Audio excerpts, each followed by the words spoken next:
जी, तो ये वो स्पॉट है जहाँ पहली बार मैंने बाइक चलाई थी। यहाँ कभी एक नाला हुआ करता था जो कि पहले बड़ा था, लेकिन अब पहले इधर जो सा खाली जगह थी, मिट्टी थी जो कि लोगों ने निकाल कर यूज़ कर ली।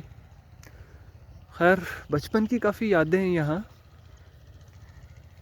यहाँ जब घास बड़ी हो जाए तो फिर उसको जला दिया जाता है।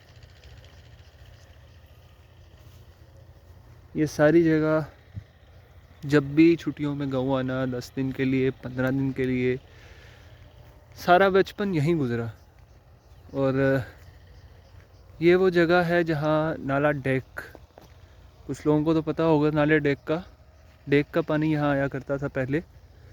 और ये जहाँ इस वक्त मैं खड़ा हूँ, यहाँ से ये स्टार्ट होता था और पानी यहाँ तक आता था। और यहाँ से वहाँ आप नहीं जा सकते थे दूसरी साइड पे मेरे अंकल भी लगते हैं, मेरे नानाबू भी लगते हैं, उनका बाग है। तो ये वो बाग है जहाँ अमरूद, नींबू और हर चीज़ आपको मिलेगी। और जो वो दरख्त है दूसरे वाला, वहाँ तक जो सा ये डेक का पानी रहता था। तो अभी मैं थोड़ा सा आगे जाऊँ तो ये जहाँ अब ब्रेक लगा है, इस पॉइंट तक पानी आता था। और गालबन ये इसका मिड होगा। यहाँ पर पहली बार मैं नहा तो फिर डूबने लगा था डूबना तो नहीं था खैर, क्योंकि गहराई इसकी बहुत आगे जाके शुरू होती है, लेकिन फिर भी डूबने लगा था क्योंकि मुझे पानी, और उस इंसिडेंट के बाद से मुझे पानी से ऐसा डर लगा कि मैं टरबाइन के अंदर भी नहा नहीं था पाता, सिर्फ साइड पे खड़ा रहता था। यहाँ सिर्फ खड़े खड़े जो उनसे ना वो बैठ के जो डुबकी सी लगाते हैं फिर उठ जाते हैं, तो वैसे कर लिया करता था। क्योंकि मुझे पानी से वैसे ही डर लगता है, अभी भी स्टिल लगता है। स्विमिंग सीख ही नहीं पाया कभी, ऐसा डर बैठा उस वाक़े के बाद।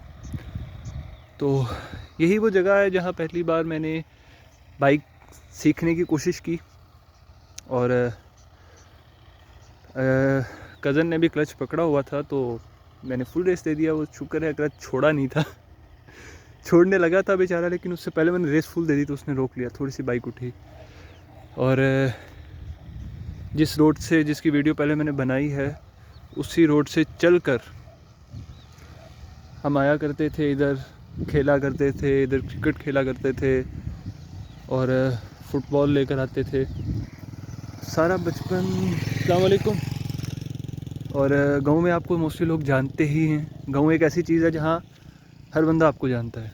खैर अब वो चीज़ थोड़ी ख़त्म हो गई है, क्योंकि मैं गांव से काफ़ी अरसे से वैसे ही कट ऑफ हूँ, क्योंकि हम लोग रहते नहीं हैं। तो फिर वही पुरानी पीढ़ी, जो कि एक बात मैं भी सोच रहा था पहली वीडियोस बनाते हुए, कि पुरानी जो पीढ़ी है वो तो जानती है, और जैसे जैसे वो पीढ़ी ख़त्म हो रही है तो नई जो नस्ल है इसमें से बहुत से लोग, मैं फिर रहा हूँ तो बहुत कम लोग हैं जो कि मुझे जानते हैं, सलाम उनको मैं कर रहा हूँ या वो मुझे कर रहे हैं। तो जो पंजाब के गाँव में ख़ासियत ये है कि एक घर की तरह होते हैं। तो ये मेरी वीडियो थी जिसमें वो टरबाइन भी हमारी ही फसलों की है, जिसको अभी मैंने सलाम किया और वो उधर गए हैं। बाकी ये सारा व्यू, ये वाली ज़मीनें हमारी नहीं हैं, इस साइड वाली हैं।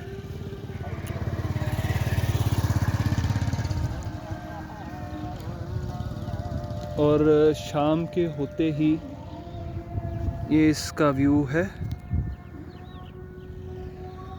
अभी तो ये सड़क आपको मिट्टी से बड़ी नज़र आएगी, जो कि मेरे शूज़ को भी ख़राब कर चुकी है। तो जब बारिश का मौसम आता है, जिसे सोन पदरू कहा जाता है, तो उस मौसम में इस पर बाइक चला चुका हूँ मैं और यहाँ पर आपको उस मौसम में सांप वगैरह भी मिलेंगे अक्सर चलते फिरते। तो आने तो नहीं था दिया जाता उस मौसम में, मगर उस मौसम को भी हमने एंजॉय किया है इन खेतों में। और ऐसा बचपन नहीं गुज़रा कि मैं इस चीज़ को ना जानता हूँ। ये पराली है और ऐसा बचपन रखते ही नहीं कि हम पराली में ना खेले हों। तो गाँव में आपकी बेसिक्स होने से आप काफ़ी चीज़ें जानते हो कि आपकी बेसिक्स जब एक गाँव में हो ना, कि आपके आबा व अजदाद गाँव में हो, तो भले ही आप सिटी में रह रहे हो तो आपको काफ़ी चीज़ें पता होती हैं। ये पीटर है, इससे पानी दिया जाता है फसलों को, और गर्मियों में ये नहाने के काम भी आता है। सर्दियों में भी नहा लो तो मुश्किल नहीं है इतनी, लेकिन उसके बाद तबीयत ख़राब होने के ज़िम्मेदार आप खुद होंगे। तो अभी शायद मैं दिखा ना पाऊँ, दूसरी जो टरबाइन है वो यहाँ है। तो ये था मेरा गांव का वीडियो जो कि मैंने फसलों पर बनाई। तो ये जो सादगी है ये यहीं फसलों तक महदूद है। उसके आगे अगर आप गांव की आबादी की तरफ जाएं तो काफ़ी हद तक अब मॉडर्निज़म का शिकार हो चुकी है वो भी, क्योंकि बेशतर अफराद हर ख़ानदान के बाहर हैं, गल्फ़ में या कहीं। तो हर घर आपको मॉडर्न दिखेगा, जैसा कि आप देख भी सकते हैं कि शहर और गांव में इतना ख़ास फ़र्क नज़र नहीं आता। जब आप गांव में आते हैं तो कुछ गांव आपको शहरों का बाई प्रोडक्ट ही मिलेंगे, इतना ख़ास डिफरेंस नज़र नहीं आएगा। ये पगडंडी भी फसलों की तरफ ही जाती है। अब जैसा कि शाम हो रही है तो मुझे चलने में जल्दी करनी चाहिए, तो ये व्लॉग यहीं ख़त्म होता है। अल्लाह हाफिज़।